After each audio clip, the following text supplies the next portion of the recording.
आसिया गुल की जानिब से कि इस जायचे के मुताबिक ये महसूस हो रहा है कि शादी के बाद लड़का वालिदैन से दूर हो जाएगा, क्या ये घर या जायदाद बना पाएगा कि नहीं। इस जायचे पे जब हम नज़र डालते हैं, सबसे पहले तो हम देखते हैं कि लगन क्या है। इस सवाल का मैं जवाब नहीं आपको दे रहा, इस जायचे की जो इंटरप्रिटेशन है वो मैं आप लोगों को बताने जा रहा हूँ कि इसको देखना और समझना कैसे है। सवाल इनका बहुत अच्छा है। आगाज़ हम सबसे पहले इस चीज़ से करेंगे कि लगन देखेंगे कि लगन क्या है। अब लगन है पाइसिस, और पाइसिस का लॉर्ड है जुपिटर। जुपिटर के पास इस जायचे के दो घर हैं, एक पहला घर और एक 10वां घर।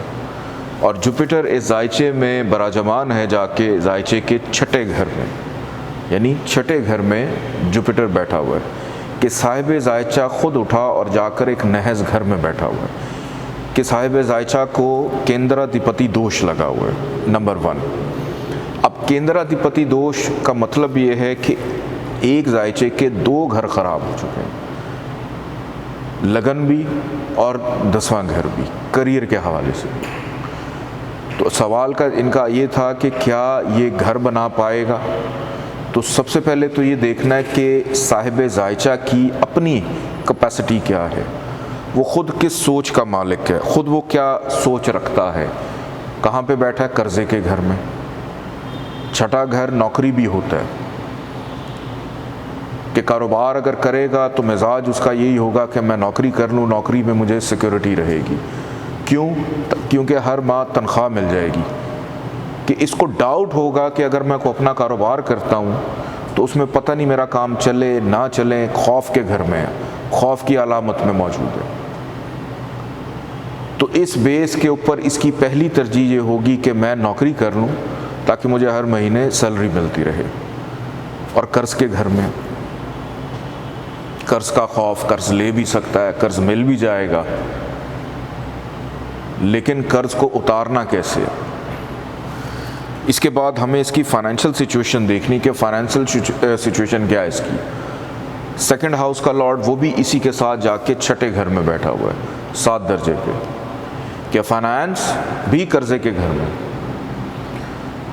अब यहाँ से हम आगे बढ़ के देखें कि घर बनाएगा या नहीं बनाएगा, तो पहले 2 घरों से ही पता चल जाता है कि ना तो इसकी फाइनेंशियल सिचुएशन अच्छी है, ना इसकी अपनी कुछ सोच इस तरह की है कि मैं कोई ज़िंदगी में रिस्क लूँ। तो घर बनाने की तरफ ये कैसे जाएगा। फिर आगे देखते हैं घर बनेगा या नहीं, हो सकता है घर इसका बन जाए। अब इसका घर बनने का जो लॉर्ड है वो है मरकरी, चौथा घर। और चौथे घर का लॉर्ड जाके बैठा हुआ है सेकंड हाउस में, और सेकंड हाउस में मरकरी सन के करीब भी है, और सन ने उसको क्या कर दिया? डेड कर दिया, गुरूब कर दिया। तो इस सिचुएशन में तो सबसे पहले यही समझ आता है कि घर नहीं बनेगा। इसको ज़मरत लेकर पहनना चाहिए, क्योंकि ये सिर्फ घर बनाने में प्रॉब्लम नहीं दे रहा, ये क्या प्रॉब्लम और देगा साथ? घर का सुख डिस्टर्ब करेगा, माँ है, माँ से ताल्लुकात डिस्टर्ब करेगा। कि माँ इसको घर बना के दे सकती है अगर माँ के साथ इसके ताल्लुकात बेहतर हैं, माँ की वजह से बन सकते हैं। तो यहाँ पर अगर तो इसने घर बनाना है तो जब भी मरकरी की दशांतर दशा चले उसके अंदर ये घर बना सकता है, लेकिन इसको अपने मरकरी को एक्टिव करना होगा कि चलो कुछ नहीं तो कम से कम मरकरी एक्टिव हो, इसका घर बने। और इसका घर बनने की दूसरी रीज़न होगी इसकी बीवी। क्यों? इसकी बीवी यानी 7th हाउस का लॉर्ड वो भी मरकरी है, और मरकरी कहाँ बैठा हुआ है? जाके फाइनेंस के हाउस में। कि इसकी बीवी, इसकी माँ और बीवी दोनों पैसे के घर में बैठी हैं, लेकिन डेड है। कि शादी के बाद अपना तो इसका जो भी हाल है वो एक अलग जगह पे, लेकिन शादी कर लेने के बाद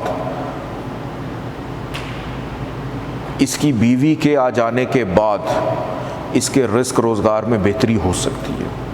कि एक और नसीब इसके साथ आके अटैच हो जाए, तो वो रीज़न बन सकता है इसका घर बनने का भी। और फाइनेंशियल सिचुएशन, चूँकि मरकरी बैठा हुआ है फाइनेंस के हाउस में, तो जो प्लैनेट जिस हाउस में बैठा होता है वो उसके भी समरात देता है, लेकिन उसके समरात हासिल करने के लिए हमें मरकरी को एक्टिव करना है। और जहाँ तक बात है वालिदैन को छोड़ जाएगा, वालिदैन को छोड़ना, अब 9th हाउस है इसका बाप वालिद, वो भी छठे घर में है, और 4th हाउस का लॉर्ड है इसकी माँ, वो भी गरूबियत का शिकार है।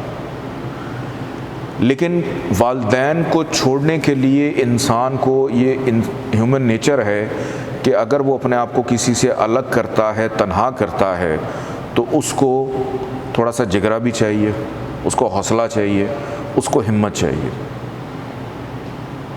अब जिस जगह पे लगन का लॉर्ड आके बैठा हुआ है, साथ में मरीख भी बैठा हुआ है, कि वालिद भी उसके साथ बैठा हुआ है,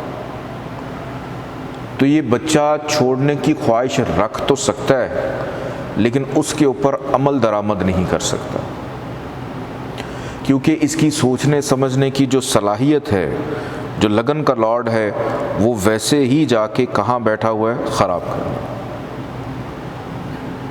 इसके बच्चे इसको छोड़ के जा सकते हैं। क्यों? क्योंकि 5वें घर का लॉर्ड जाके 12वें घर में बैठा हुआ है। इसकी अपनी औलाद इसको छोड़ के जा सकती है, लेकिन ये माँ बाप से उखड़ा उखड़ा रह सकता है, माँ बाप के साथ कम गो हो सकता है, लेकिन ये नहीं होगा क्योंकि इसका बाप इसके साथ बैठा हुआ है। मरीख और मुश्तरी एक ही जगह पे हैं, और दोनों में डिग्री वाइज को इतना फ़र्क भी नहीं है, 1 दर्जे का फ़र्क है सिर्फ।